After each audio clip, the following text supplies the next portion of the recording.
Twin baby keeps on pointing to brother's head. Doctors discover this. Seeing Joe's shock as well, Lena looked over at him.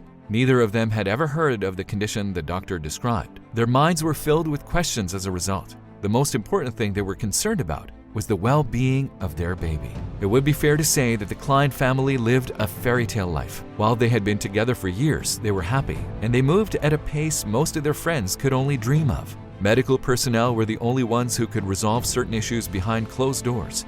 Their daughter was at the center of those issues. As high school sweethearts, Lena and Joe had a lot in common. Because they got together so young, many people thought that their relationship wouldn't last. The rule was not absolute, of course. It wasn't long before the doubters learned that Lena and Joe were exceptions. 5 years after getting married at age 20, the couple was stronger than ever. They were both college graduates working at high levels. They also had one of the strongest marriages you could find, but the couple still wanted one thing, and it seemed they would never achieve it. As much as they wanted a baby, Lena and Joe faced a problem. It was not possible for them to produce a child on their own. Joe was unable to reproduce because of the trauma he experienced as a child. Consequently, they only had two options. It was either adoption or IVF they could choose from. As an alternative to IVF, the couple decided to try ICSI, but it was not as successful as they had hoped.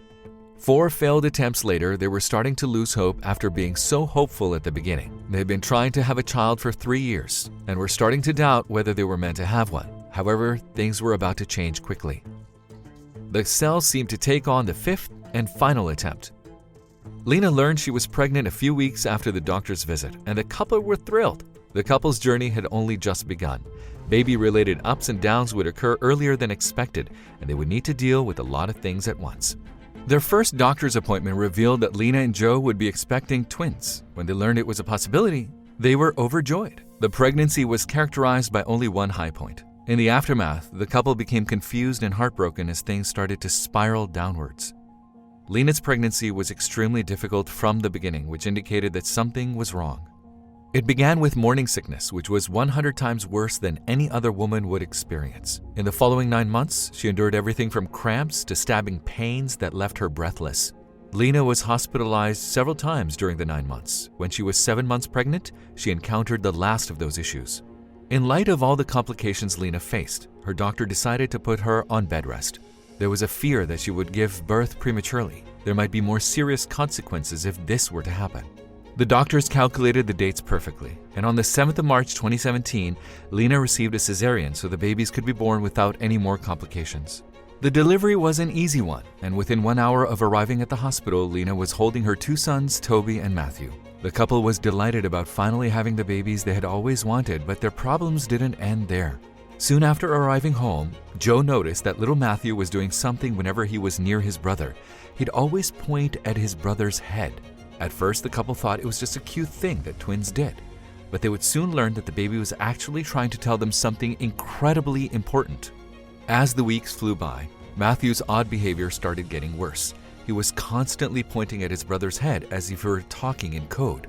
And when he wasn't pointing, he was caressing Toby's skull. That was when Lena and Joe started getting concerned. Were they missing something? Was there really something wrong with their child? After a few weeks, Lena realized that Toby's skull was larger than Matthew's. At that point, they were starting to get incredibly concerned. They now knew that their baby was trying to tell them that something was wrong with his brother, and from the looks of it, things were serious. They needed to get the baby to a doctor, and they had to do it right away.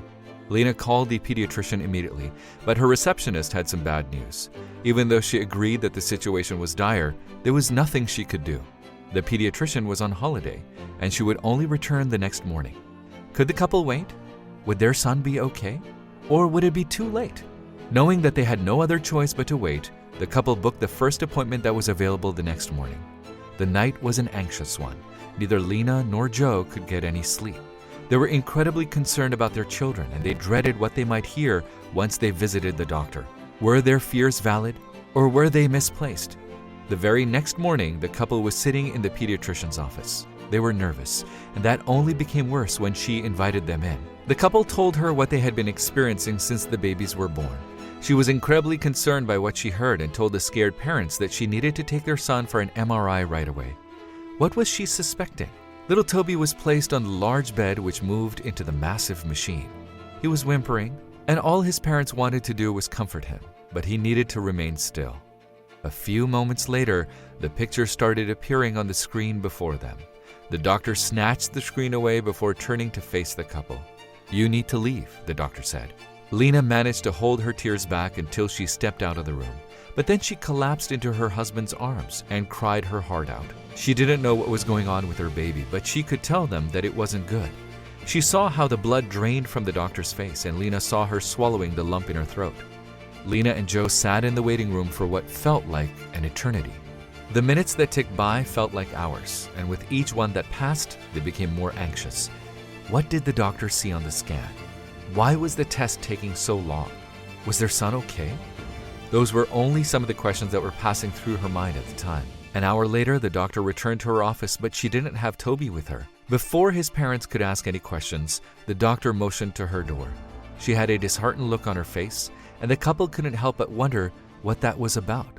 But their biggest concern was their son, and they wanted to know where he was. The doctor didn't say a word about Toby, but she did ask Lena and Joe if she could run some tests on little Matthew. The couple was shocked, but they agreed. Little did they know that those tests could save their son's life. They held a key piece of information that could help the doctors uncover what was wrong with him. The doctor ran a bunch of tests on little Matthew, and when she was done, her brows furrowed in confusion. She sat down at her desk and started questioning the couple about the way they conceived. Lena and Joe were open about the fertility treatments and told the doctor everything she wanted to know. But Joe was starting to get irritated. He wanted to know where his son was. When Joe started raising his voice, the doctor decided it was time for her to tell them what was really going on.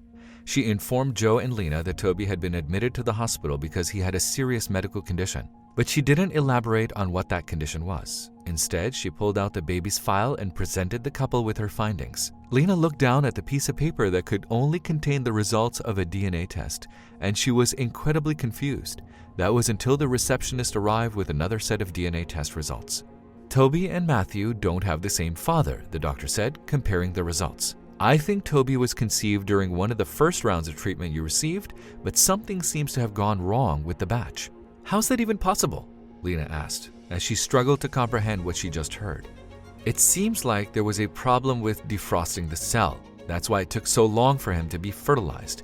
He was in a state of hibernation." "What does that mean?" Joe asked. "At this point, it could be what caused his condition," the doctor said. The doctor went on to say that Toby needed emergency surgery as he had a mass on his brain. At that point, they weren't too sure what it was, but the doctor suspected it had something to do with the hibernation. It was a big blow for the couple, especially since Toby was still so young. Would he make it through this ordeal? Lena and Joe didn't know what to do. They knew that brain surgery came with a lot of risks, especially for someone that young. But the doctor assured them that they had nothing to worry about. It didn't seem like the mass was causing any issues, and that meant it wasn't attached to anything vital. Was she right? Knowing that they would only increase the risk if they waited, Lena and Joe agreed to do the surgery. Toby was booked in for the next morning, and the couple was finally allowed to see their son. They looked down at the baby with a sense of admiration and dread. Would this be the last time they see him? By lunchtime the next day, Toby was out of the theater, and the doctor reported that the operation was a success. They had removed the mass and faced no complications while doing so. A few days later, Lena had both their babies at home, and Toby's recovery was going along swiftly. He was smiling and babbling with his brother, which was more than his parents could have asked for.